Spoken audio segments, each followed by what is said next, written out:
ಈಗ ರಾಜ್ಯ ದೇಶ ವಿದೇಶಕ್ಕೆ ಸಂಬಂಧಪಟ್ಟ ಹಾಗಿನ ಕೆಲ ಪ್ರಮುಖ ಸುದ್ದಿಯನ್ನು ಬನ್ನಿ ಕ್ವಿಕ್ ಆಗಿ ನೋಡ್ಕೊಂಬೋಣ. ಮಂಗಳೂರಿನಲ್ಲಿ ಮಳೆಗೆ ಮನೆ ಗೋಡೆ ಕುಸಿದು 4 ದುರ್ಮರಣಕ್ಕೀಡಾಗಿದ್ದಾರೆ. ದಕ್ಷಿಣ ಕನ್ನಡ ಜಿಲ್ಲೆಯ ಉಳ್ಳಾಲ ತಾಲೂಕಿನ ಕುತ್ತಾರು ಮದನಿ ನಗರದಲ್ಲಿ ಘಟನೆ ನಡೆದಿದೆ.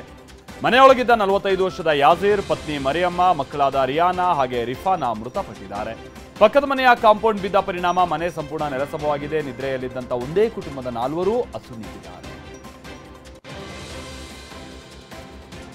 ಆಟೋ ಪ್ರಯಾಣದ ದರ ಹೆಚ್ಚಿಸುವಂತೆ ಆಟೋ ಚಾಲಕರ ಸಂಘ ಬೆಂಗಳೂರು ನಗರ ಜಿಲ್ಲಾ ಉಪ ಆಯುಕ್ತರಿಗೆ ಪತ್ರವನ್ನು ಬರೆದಿದೆ. ಮಿನಿಮಮ್ ಚಾರ್ಜ್ 40 ರೂಪಾಯಿಗೆ ಹೆಚ್ಚಳ ಮಾಡಬೇಕು, ಪ್ರತಿ ಕಿಲೋಮೀಟರ್ಗೆ 20 ರೂಪಾಯಿ ಏರಿಕೆ ಮಾಡಬೇಕು ಅಂತ ಒತ್ತಾಯಿಸಿದೆ. ಆದರೆ ದರ ಹೆಚ್ಚಿಸೋದಿಲ್ಲ ಅಂತ ಸಾರಿಗೆ ಸಚಿವ ರಾಮಲಿಂಗಾರೆಡ್ಡಿ ಸ್ಪಷ್ಟನೆ ಕೊಟ್ಟಿದ್ದಾರೆ.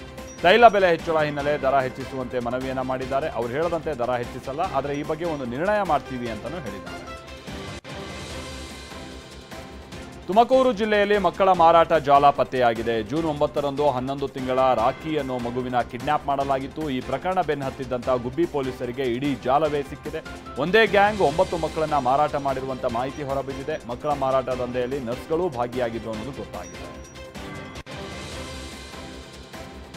7ನೇ ತರಗತಿ ಪಠ್ಯಪುಸ್ತಕದಲ್ಲಿ ನಟಿ ತಮನ್ನಾ ಭಾಟಿಯಾ ಪಾಠವನ್ನು ಅಳವಡಿಸಲಾಗಿದೆ. ಬೆಂಗಳೂರಿನ ಹೆಬ್ಬಾಳದಲ್ಲಿರುವಂತಹ ಸಿಂಧಿ ಕಾಲೇಜು ಎಡವಟ್ಟು ಮಾಡಿಕೊಂಡಿದೆ. ಸಿಂಧ್ ವಿಭಜನೆ ಬಳಿಕ ಜೀವನ ಶೀರ್ಷಿಕೆಯ ಅಡಿ ನಟ ರಣಬೀರ್ ಸಿಂಗ್ ಹಾಗೆ ತಮನ್ನಾ ಭಾಟಿಯಾ ಅವರ ಪಠ್ಯವನ್ನು ಹಾಕಲಾಗಿದೆ. ಆ ನಟಿಯಿಂದ ಮಕ್ಕಳು ಕಲಿಬೇಕಾಗಿರುವಂಥದ್ದು ಏನು ಅಂತ ಕೆಲ ಪೋಷಕರು ಆಕ್ರೋಶ ಕೂಡ ವ್ಯಕ್ತಪಡಿಸ್ತಾ ಇದ್ದಾರೆ.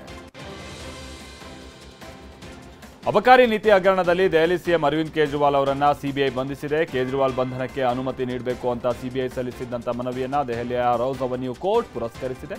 ಈ ಹಿನ್ನೆಲೆಯಲ್ಲಿ ಕೋರ್ಟ್ಗೆ ಬಂದಿದ್ದ ಕೇಜ್ರಿವಾಲ್ ಅವರನ್ನ ವಿಚಾರಣೆಗಾಗಿ ಸಿಬಿಐ ಅಧಿಕಾರಿಗಳು ಕಸ್ಟಡಿಗೆ ಪಡೆದರು. ಸಿಬಿಐ ಅಧಿಕಾರಿಗಳು ಬಂಧಿಸಿದ ಹಿನ್ನೆಲೆಯಲ್ಲಿ ಜಾಮೀನಿಗೆ ತಡೆ ನೀಡಿ ಹೈಕೋರ್ಟ್ ನೀಡಿದ್ದಂಥ ಆದೇಶ ಪ್ರಶ್ನಿಸಿ ಸುಪ್ರೀಂ ಕೋರ್ಟ್ನಲ್ಲಿ ಹಾಕಿದ್ದ ಜಾಮೀನು ಅರ್ಜಿಯನ್ನು ಕೇಜ್ರಿವಾಲ್ ವಾಪಸ್ ಪಡೆದಿದ್ದಾರೆ. ಪಾಕಿಸ್ತಾನ ಕ್ರಿಕೆಟ್ನ ಮಾಜಿ ನಾಯಕ ಇಂಜಮಾಮ್ ಉಲ್ ಹಕ್ ಭಾರತದ ಮೇಲೆ ಬಾಲ್ ಟ್ಯಾಂಪರಿಂಗ್ ಆರೋಪವನ್ನು ಮಾಡಿದ್ದಾರೆ. ಟಿ20 ವಿಶ್ವಕಪ್ ಟೂರ್ನಿಯ ಆಸ್ಟ್ರೇಲಿಯಾ ವಿರುದ್ಧದ ಪಂದ್ಯದಲ್ಲಿ ಹರ್ಷದೀಪ್ ಸಿಂಗ್ ಬಾಲ್ ತಿರುಚಿದ್ದಾರೆ ಅಥವಾ ಅದನ್ನು ಟ್ಯಾಂಪರ್ ಮಾಡಿದ್ದಾರೆ ಅಂತ ಅವರು ದೂರಿದ್ದಾರೆ. ಇನ್ನು ಭಾರತದ ಬೌಲರ್ಗಳು ರಿವರ್ಸ್ ಸ್ವಿಂಗ್ ಅನ್ನು ಖಚಿತಪಡಿಸಿಕೊಳ್ಳೋಕೆ ಚೆಂಡುಗಳನ್ನು ಬದಲಾಯಿಸ್ತಾ ಇದ್ದಾರೆ. ಪಂದ್ಯಾವಳಿಯಲ್ಲಿ ಇದು ಅವರ ಯಶಸ್ವಿಗೆ ನಿರ್ಣಾಯಕವಾಗ್ತಾ ಇದೆ ಅಂತಲೂ ಟೀಕಿಸಿದ್ದಾರೆ.